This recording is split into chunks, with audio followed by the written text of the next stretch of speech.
First, during the day, I'm lucky enough that I get to practice election law as part of my law practice. And unfortunately, here in New York State, our election laws are antiquated and Byzantine. We need to make sure, first, that it's easier for candidates to access the ballot and to actually get on the ballot so that they can run, and so that normal people throughout New York State can feel that if they want to run for state assembly or state senate or whatever office, that they have the ability to do that and that they don't need a law degree or to hire some fancy consultant. And then for the average citizen, we need to make it easier to register to vote.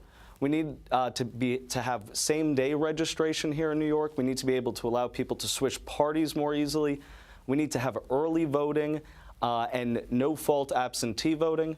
We need to make sure that folks who want to vote can vote, and that if they want to change a party, they can change a party, and that they don't need to do these things months in advance or follow every little minutia of the election law or the electoral process. We also need to stop having multiple primaries, and we need to have one primary per year where we have federal, state, and local offices. This year, we unfortunately have 3 primaries, which has caused a whole ton of confusion. So if I'm elected to the New York State Assembly, I would love to work on reforming the election laws of the state of New York.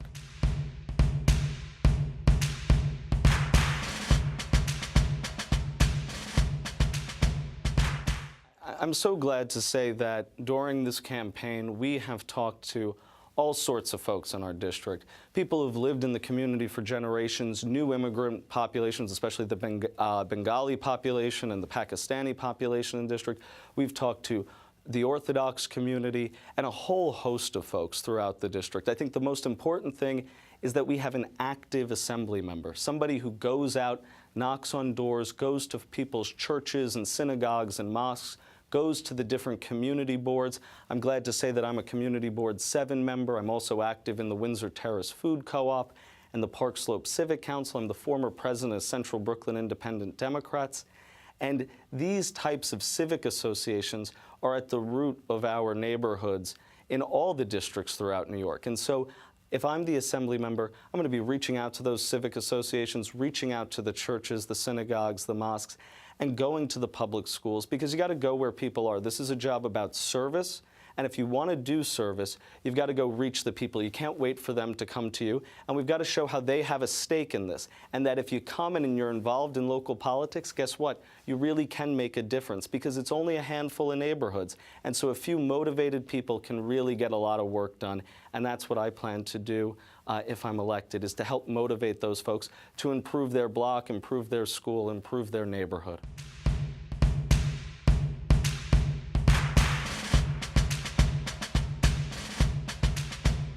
There are 3 big issues for the district. It's making sure that we fully fund the transportation budget, the capital budget of the MTA. We need to do that so we can upgrade all the signals and switches along the F line and the B and the Q, and bring back the Cortelia Road bus.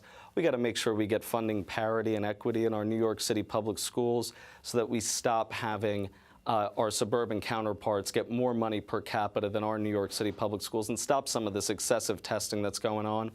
And then finally, we need ways to create and preserve affordable housing while keeping the character of our neighborhoods. And we can preserve some affordable housing in our neighborhood by making sure that we strengthen our rent laws, by rolling back parts of vacancy decontrol and MCI adjustments. And then I think we can create some new affordable housing by putting a sales tax on ultra luxury co-op and condominiums over $5 million, and then using those proceeds to build new affordable units in private-public partnership, while maintaining and knowing that we've got beautiful brownstones and row houses throughout the district, and knowing that we want to keep the character of our neighborhoods. I think we can do all of that. It's going to be tough, but I know that we can.